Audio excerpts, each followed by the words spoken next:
I love my job. I wake up every morning, I get to work with a great group of people. We get to create magic for people around the world. And I always say, I have the best job in the world.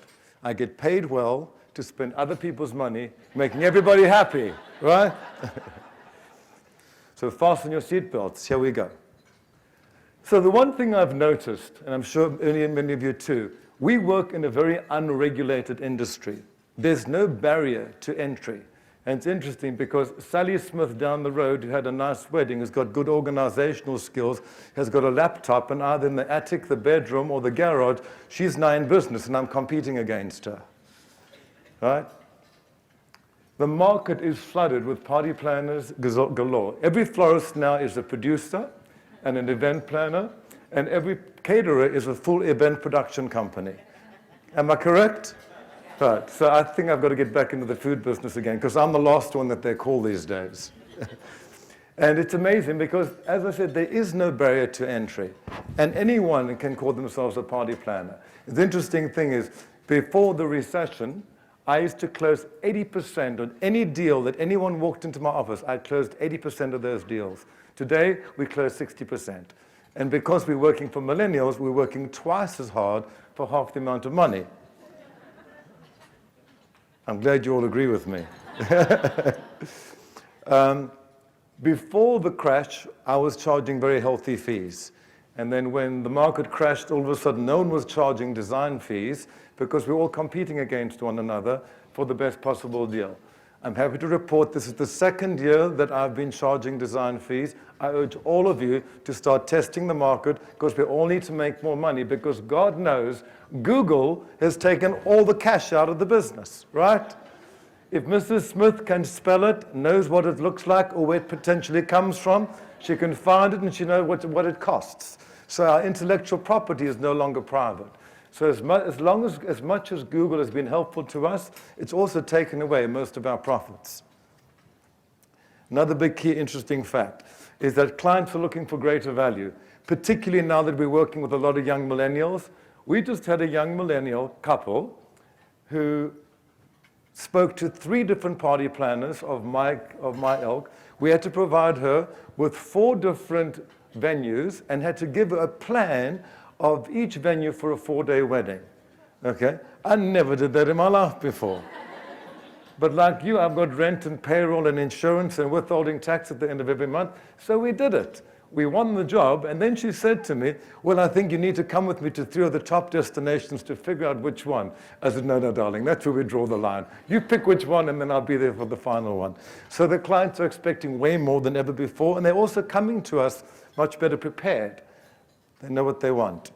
They're looking for distinctive ideas. They're looking for things that are new. They're looking for things that are innovative. They come to us well prepared. It's interesting. There's a big change because clients would come to us who are in their 30s and 40s now, and they wanted a trusted resource to tell them what to do. I found the mindset of the young millennial today is put 10 things in front of me that make sense, and I'll choose the 5 that I want to work with. Very different ball game. So this is an interesting scenario. So we've started to look at, now I'll show this wedding in detail a little bit down the line, but we've started to change things completely and look for new ways to do, for instance, the wedding, like doing the formal night being on the Friday night, doing a Saturday morning ceremony at noon, an afternoon luncheon, send people home, and then do a great dance party afterwards. But I think it's always about finding new and innovative ways and approaches to doing things. I find clients today come to us with Pinterest boards, with things that they've found on Google, with God knows how many tear-outs and sheets, and they're looking to have their own creative input. But that said, we all know that great style comes from ruthless editing. So it's our job to take all that information and to tell their story on their behalf so that it does make sense. Technology is also playing a very, very big influence in our lives today, the way we communicate. It's interesting. I used to, 10 years ago, the groom would come into the first meeting with me and the bride and my team and say, okay, whatever she wants is fine, I'll show up the day of the wedding. It's not like that anymore. Because of Skype and because of the phone and because of email, that groom today is involved with everything. He has an opinion for everything. He has a point of view. He wants to understand what music's being served, what food's being served, and how it's being presented. And of course, we get great inspiration from platforms like Pinterest, Google, ColinCowieWeddings.com, and we get to share that information with everyone. A lot of the time we find now too, a lot of our clients are asking us to take over their Instagram accounts or their Facebook accounts or their Twitter accounts at a particular event. We find a lot of this more in the corporate world, particularly with hotels and product launches. So we'll take our social media team and we'll take over their accounts for that 24-hour period. The photo booth, the hashtag, the charge station have all become things that are like really important today. I don't think we've done a party in the last 2 years where we never had a photo booth, or we never had a hashtag, or fun gifts to give to people, like the electronic frame at the end of a 3-day weekend that captures all the images, that gets to recount what a great experience people had. And the most popular one is we put in the corners these huge big floral displays, which are actually charging stations, because we all know that everybody needs a quick charge. Attention to detail is very, very important. If we're doing a beach wedding and guests are on the beach, we'll make sure that there's a damp lavender-scented towel to wipe their feet. If there's an outdoor environment, we'll have several stations where you've got sunscreen products and products to keep you cool. If you've got dancing going till 3 o'clock in the morning, short of having a Novocaine station for your toes, we can at least provide you with flip-flops, mainly for the ladies. Hangover kit. Nothing better than getting back to your room at 2 a.m. after a big night to find out that your host really thought of your well-being the next morning. A bathroom amenities. Whenever we walk in the bathroom, I do 2 things. We always put an amenity basket and we gel the lights. Isn't it amazing how bad the lighting is in almost every public bathroom? It's a quick fix, though. And of course, if we're outdoors and ladies have strappy dresses, it's nice to have a little pile of pashminas on hand to keep them comfortable, looking for all the creature comforts. Doing outdoor weddings, shade. I think a well-informed guest is a very happy guest. Tell them what you told them, tell them again, and then put it in writing, and they might show up on time wearing the right thing. So we like to do beautiful welcome packages when we work with a destination wedding. And some fun things we started doing. When last did anyone in this room ever get a postcard? So we started these postcard stations. It's been kind of a fun thing, and people kind of love the idea of writing postcards, and we mail them out. This is our approach to design. I've always been inspired by Maya Angelou's poem. She said, "People forget what you'll say, people forget what you do, but people will never forget the way you make them feel."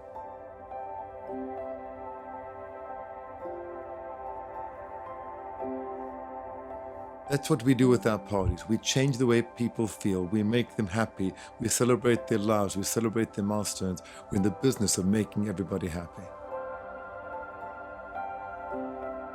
What is so rewarding is the idea starts in my mind, and then it lands upon a piece of paper, then it becomes a blueprint, then a drawing, then a presentation. And all before you know it, there's this massive production that takes on a life of its own.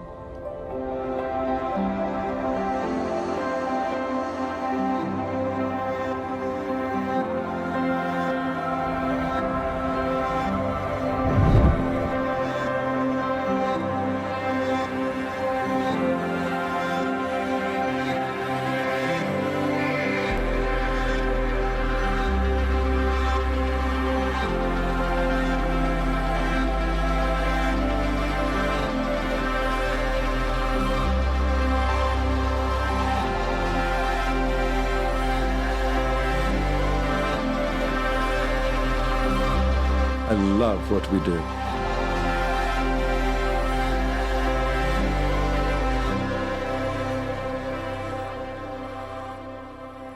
Thank you. So we started making these short little movies in a way to start promoting our ideas. And as this market has gotten crowded and more crowded, we found we have to be more and more innovative in ways in which we can get our message out there.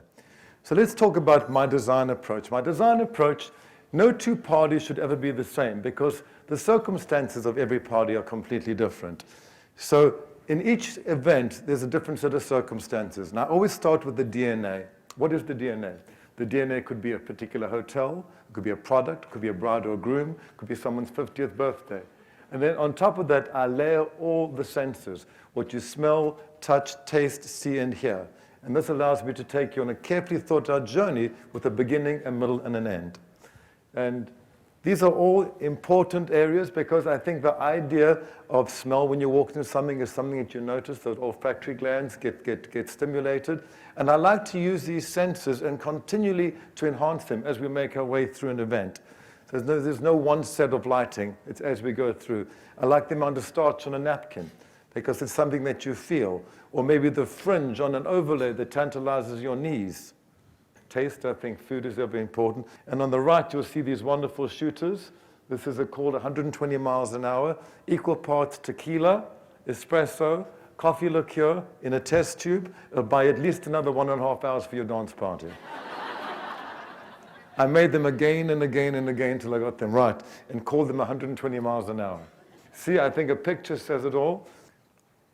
And here, I think sound is so incredibly important. And you'll hear a bit later on in trends what we're working and doing with sound. So when we get a client inquiry comes to us anywhere from, it might be a phone call, a website, a cold call, a recommendation from a friend. They come into the office, and we then start to proceed. So what I needed to do, when we stopped charging fees, all of a sudden it became very much of a gray area. And I figured in life, if you want to market something, you have to have a very clear, definitive product. So I decided to take our company, divide into 3 distinct products. We have Team Cowie. So Team Cowie is the team that I've worked with them. Some of my members have been with me for 15 years. So they get an incredible product. They get the product from the team. Obviously, all the design is overseen by me. The cost for that is the cost of goods plus 20%. If I have to hear about it, I need to get my 20%. Okay, bottom line. I don't like with it. Well, you know, we've got the band, we've got this, but we only need you for A, B, and C. It's not like that. We have to take care of the whole package, otherwise you can't control it. The next tier up from that is Signature Colin Cowie. Those are the personal services where I attend all the meetings. I speak directly with those clients and my producers. For that, it's $35,000 is the fee, the design fee, the minimum design fee, plus 20%, no negotiation. The great thing about Team Cowie is if I find now that all of a sudden I am negotiating with Sally Smith, who's been in business for 2.5 minutes down the road, I can say we'll do 20% for the first 200,000, and then we'll reduce that to 17.5 for the next 100,000 and 15 for the next 100,000. So it gives me the ability to negotiate, still get the job, but without diluting the brand because I get to protect Signature Colin. And then for those events that come across, not often enough, maybe 2 or 3 times a year, we do Colin Cowie White. And that is a design fee of $100,000, and the wedding or the event or the opening starts at $5 million. And that is something that is completely custom made and made to measure. We take a bride and groom, we'll take cognac from both of their birth years, and we'll make an Armagnac out of them as a gift to friends. We create custom fragrances. We find venues for them that no one else has access to around the world. So it really is the haute couture of parties. I wish our white division was as busy as Team White, then I'd really be happy. Next, please. Here's a Team Cowie event. Next. So I'm just giving you the idea of what a Team Cowie event would look like, as now we move into something that's more signature. So this is obviously completely custom made. You'll see this event. This is what we did for Mar-a-Lago, another signature event at Lincoln Center. And now this is a white event. You can see we actually built a church. Great story about this. This took about 6 weeks to build. And like the second week, the client said to me, "Oh, Colin, I'll go and meet you at the chapel." 2 weeks later, I'll meet you at the church. The day of the wedding, the father said to me, "My God, this cathedral looks amazing." And you can see inside, this is obviously custom made to measure, beautiful stone floor, fountains going all the way either side, magnificent stained glass windows at the back, some of the beautiful details. Inside of a magnificent dining tent that we created, sunken dance floor. Each one of those chairs are custom made. Those fabrics are done in a way where the tables go down, the plates go down, the glasses go down, and then the flowers are hand applied to make sure when you put your glass down, it doesn't fall on a beaded flower.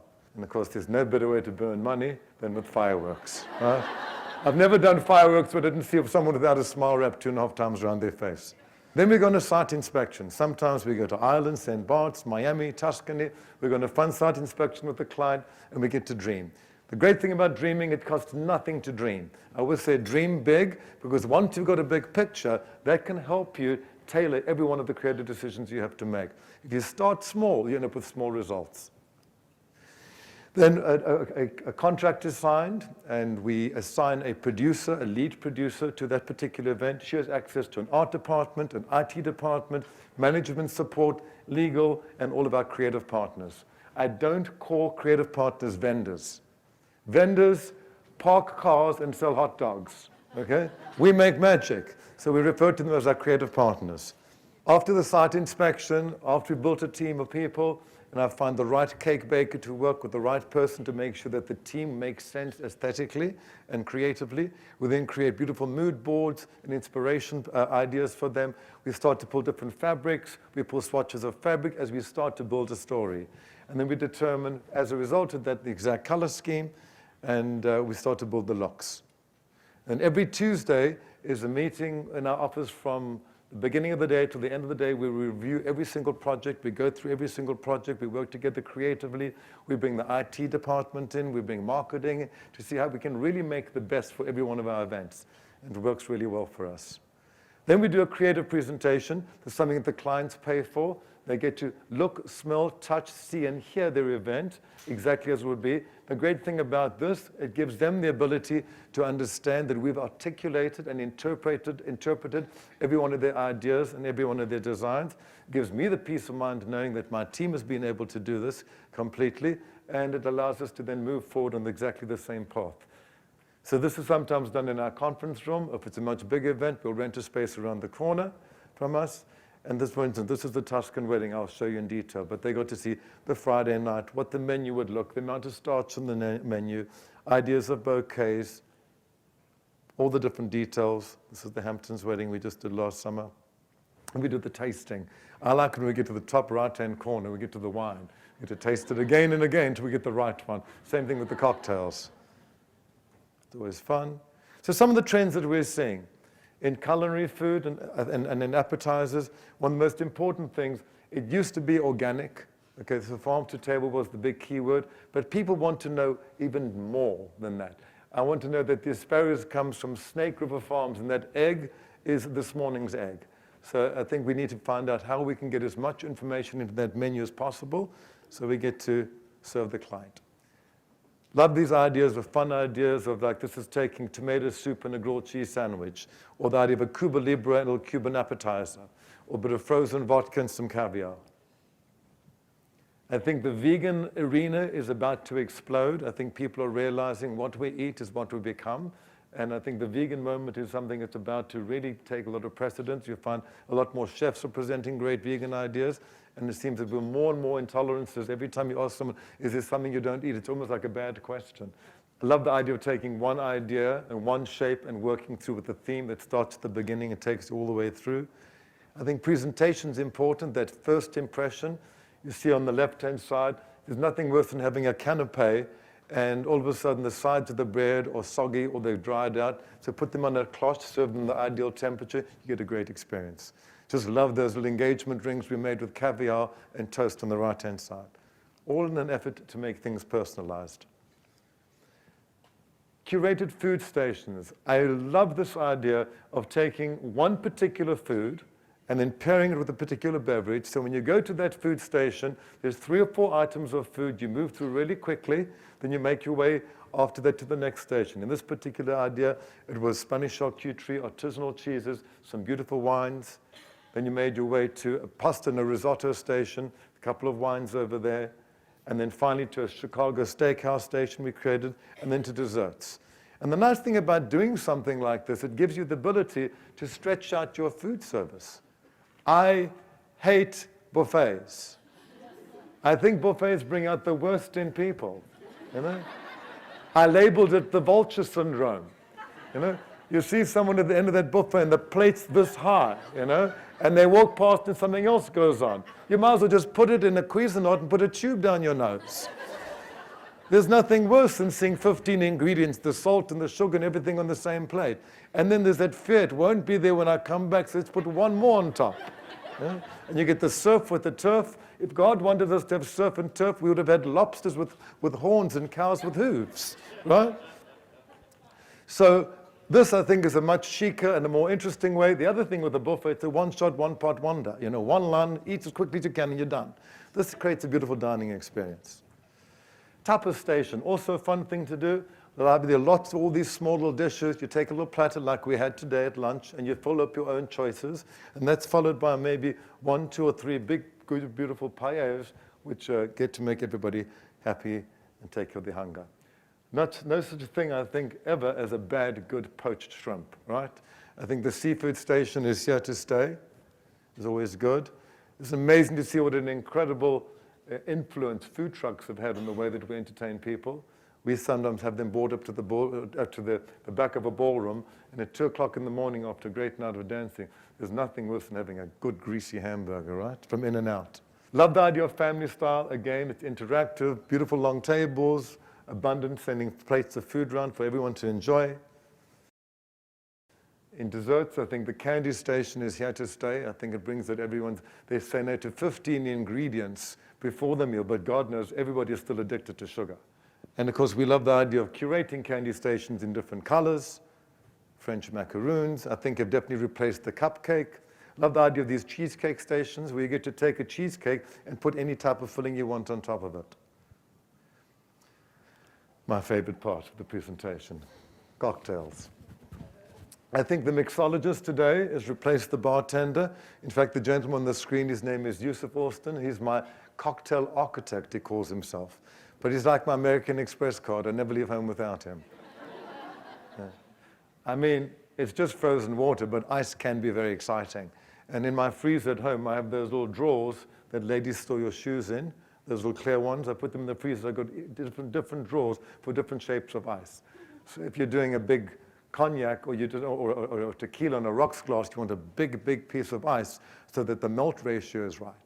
For sometimes I want to serve a sipping tequila in a champagne glass, I'll put it with these little slivers that you see in the middle, or maybe give you the ability to enjoy that. And of course, there's our shot service, which we usually serve as the dancing starts. We send these out into the dance floor, and we're guaranteed another 1.5 hours.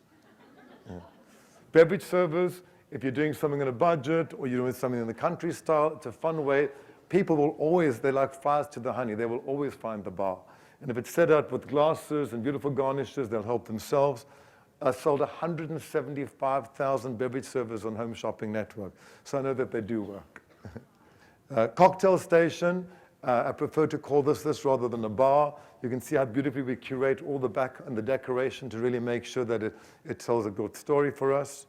The drinks will always look delicious and exciting. And we do make the best Bloody Mary bar ever. Love the idea of taking these big bags of tomatoes and they're hanging as the juice comes out. We're grating fresh horseradish. We're adding oysters and all the other beautiful accoutrements to keep the celebration continuing on a Sunday. Bigger is certainly better. Large formats are back. I have to tell you that while the market was down, I never once served anything larger than 750 mils. We did a party in Tulum last weekend, the weekend before last. We served a 9-liter Methuselah of champagne. So bigger is certainly back, and large format bottles are working really well. One of the big trends we see in entertainment, a lot of people are saying to me, is it the band or is it the DJ? I love the idea of mixing a band and a DJ. So for Team Cowie event, we take a DJ, put maybe a saxophonist together with a violinist and have them play off one another. Maybe we can get a percussionist down onto the dance floor when the dance party gets going. If it's a signature Colin event, we'll take the DJ and we'll have the DJ work certain mashups with the band. So in other words, you'll start with an Earth, Wind and Fire played by the band, and it'll segue with the same beat into a Bruno Mars song and then back into Earth, Wind and Fire. And they say, what just happened there? And it's amazing because you get to speak to multiple audiences. And then if we're doing a white event, it's DJ with the whole orchestra together. And that's also a really, really fun experience. So when we do something like that, it's usually about 10 songs that have been prepared. Some of the bride and groom or the couple will give us what their likes are, and then we'll mash a song from the past and a song from the future. It's a fun idea. Lighting, I think it's always about lighting. It's all about lighting. So this was something we did in the studio, and we changed the tables with different scenarios and different looks. You can see as the walls went orange, the tables went on to different color. So you really do get to create a great experience. This was a beautiful party we just did recently in Napa Valley, and you can see the table changed to different colors with different courses. I'll show you this in detail coming up. Tabletop, I think today it's all about reflective surfaces. And I think the rental companies, the industry has started to follow suit. We find beautiful mirrored tables, antique mirrored tables, beveled edges, wonderful mirrored runners, beautiful reflective surfaces.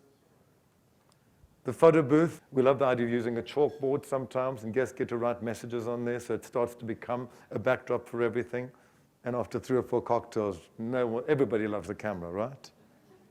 I think well-informed guest is a happy guest, and rather than just seeing that folded card on the table that's alphabetized, it's fun to come up with innovative ways to let your guests understand where and how they're being seated.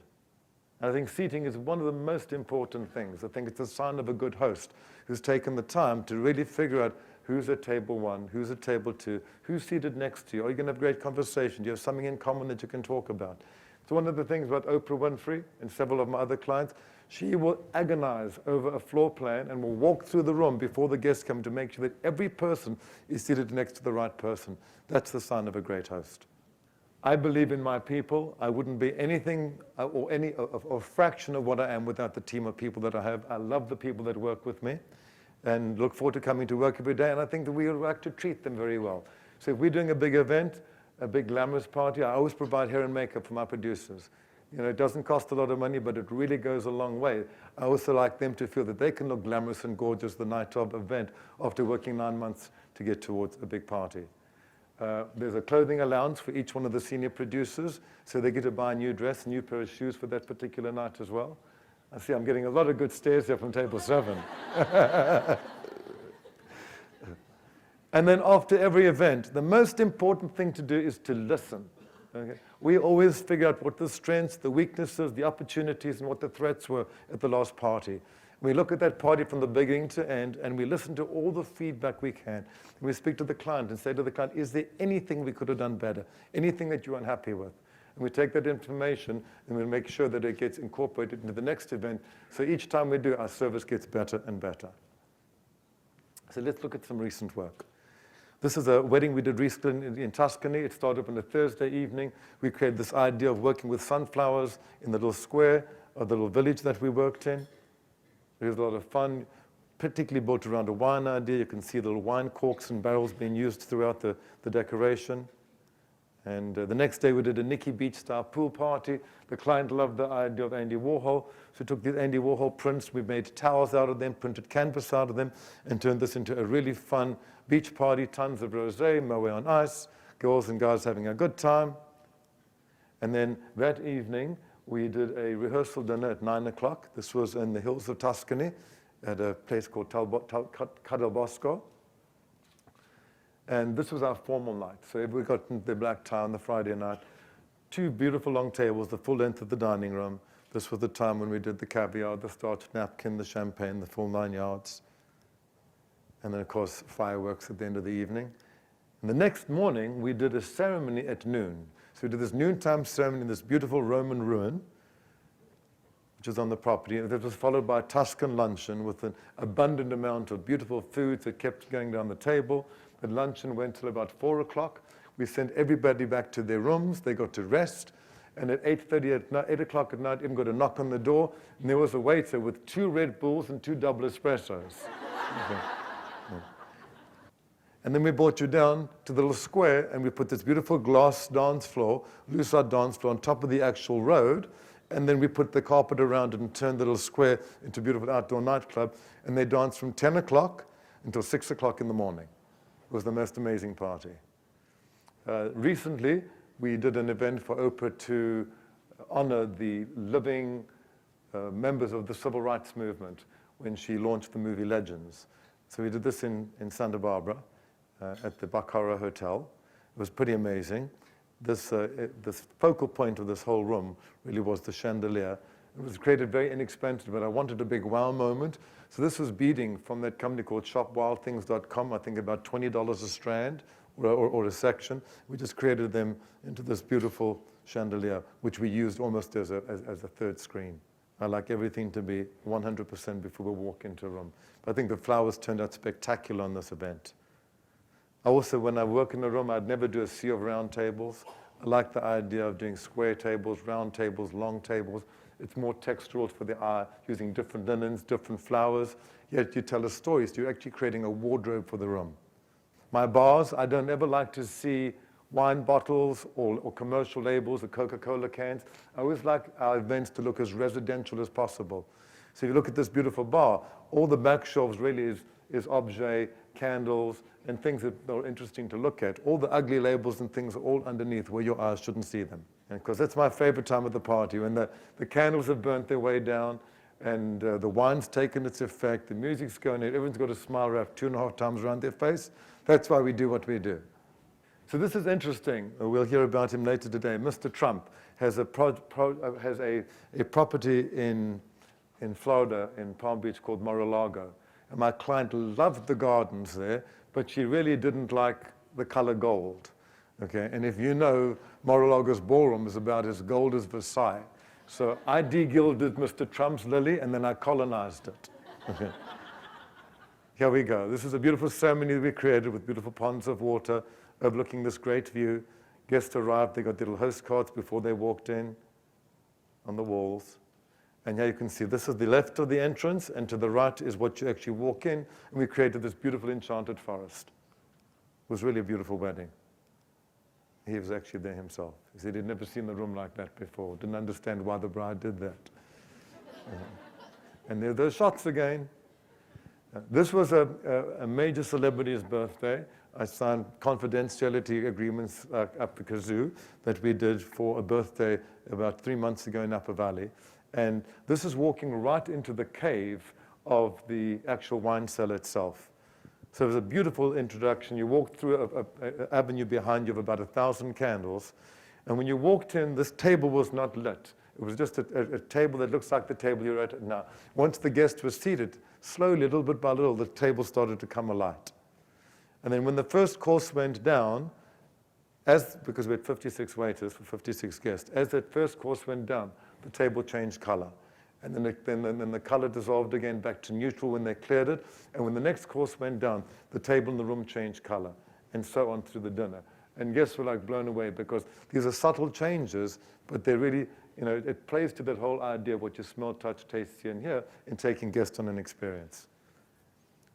And to get 56 waiters to work on cue, to take a corner on cue, coming from different directions, it was about a half a day's worth of rehearsal to get it done exactly right. And then afterwards, we took a bare room, brought in all this beautiful furniture, turned it into a great club for after-dinner drinks and dancing, cognac and cigars, little cookies and dessert. And the next night, we had an additional 100 guests come for 150 people.